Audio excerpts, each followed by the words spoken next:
Hey y'all, I'm Emily Ann Roberts. I'm Paul Sykes. And this is Nashville Night Sessions. We're going to kick it off with a song that we wrote with Jesse Alexander called The Fence.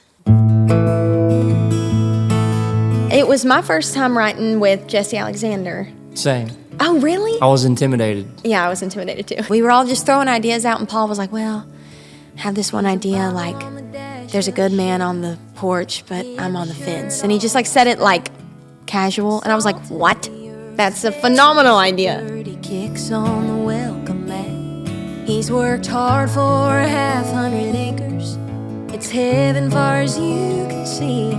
He don't need much, just the two of us sitting on a hickory swing. Well, I will say this song is not my story exactly, but I definitely drew inspiration from relationships that I have been in. And even when I first met my husband, he was so perfect on paper that I was looking for something wrong. And I think that when you've been hurt before, it's easy to fall into that trap of when you find something good, you're like, is it too good? And I'm on the fence.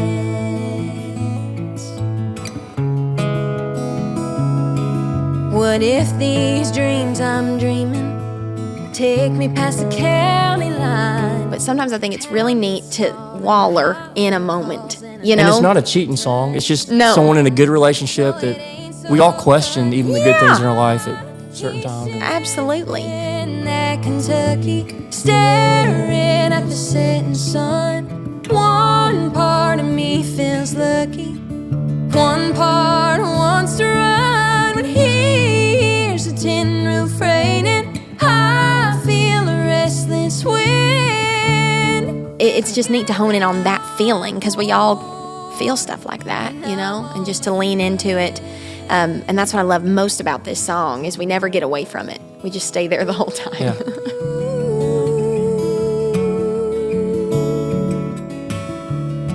If I settle down, would I wonder about what's around the bend every now and then? I'm back and forth like that rocking chair he's rocking in. As an artist, sometimes I come into the room and I know exactly what I want to say and have the ideas, and then other times you're working with friends who know you and think this might be something that you'd want to say or carry or sing, you know, and so that's so nice too. I feel that way every time I get in the room with you, and with folks like Jesse. I mean, just hearing how y'all's brains work and how you put everything together, it's just so inspiring to me, and I'm a better writer to be able to sit in the room with you. On the porch, and I'm on the fence.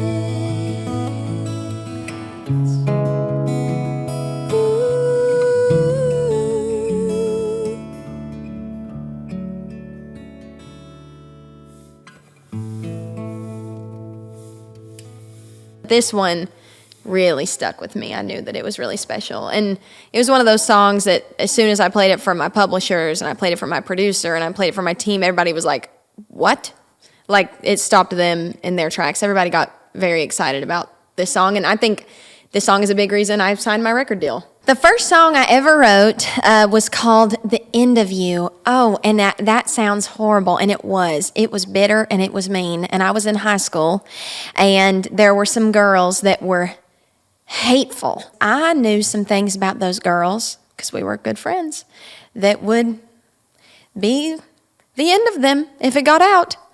And I was not going to spread that information, but I wanted them to know that I could. How evil.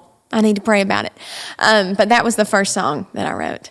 I'm going to just say that first song that I ever wrote was the worst song, and it will never see the light of day, ever. I have to say, there's all kinds of songs that I wish that I wrote, but off the top of my head, one that I always go back to that I wish that I wrote because I want to sing it all the time is The Fool. Leanne Womack cut that song, but I love so many things about it because it's so conversational, it's so country to the bone, it's so heartbreaking, but that melody, I'm the fool in love with the fool who's still in love with you. I want to sing that every day of my life, but I can't because it's Leanne Womack's song. So I aspire to write something like that I'm that excited to sing for the rest of my life. Well, I think we've got time for another one. Let's do it. Yeah. I love this one so much. This is called Pretty in Pink, and I wrote it with Paul and Autumn Vicey. This whole song was inspired by the color pink, and I thought, you know who would write a song good about the color pink? Paul Sykes. I can't believe you thought that.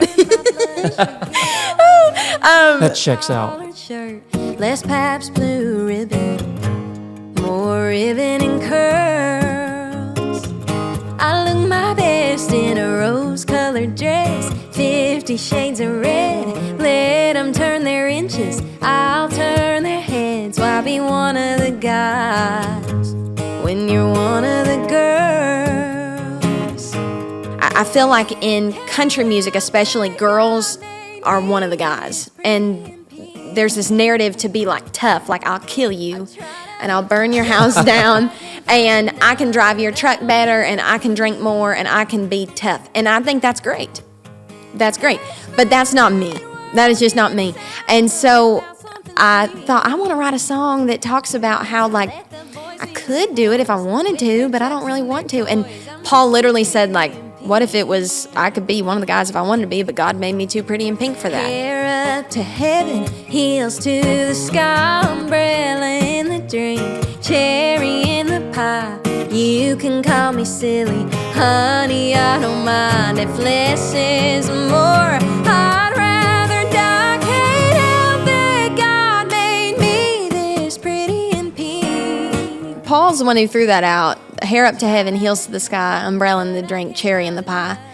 And I loved when we landed on the you can call me silly, honey, I don't mind. If less is more, I'd rather die. That second verse is like one of my favorite verses that I've ever been a part of because, I don't know, you're right when you say that it's on brand for me. It feels like me. Too pretty and pink.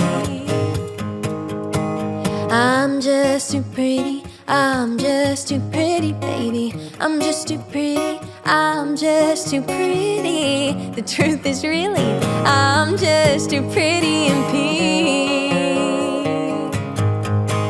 This man-made world gets sour without something sweet. So let the boys be the boys with their trucks and their toys. Boys be the boys. I'm just too pretty and pink.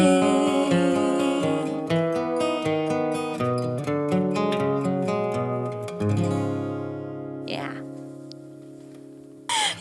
But yeah, I love how it turned out. And it is so fun to play live because so many girls show up, and I haven't even been able to talk to you about all this, but so many girls show up in all their pink and they just scream, sing it. And I will literally say, like, I'll do the way I set up the song is I'll say, you know, I could be one of the guys if I want to be, but God made me too pretty and pink for that. And the girls just go crazy. They love it. So it's been a really fun one to add to my live show.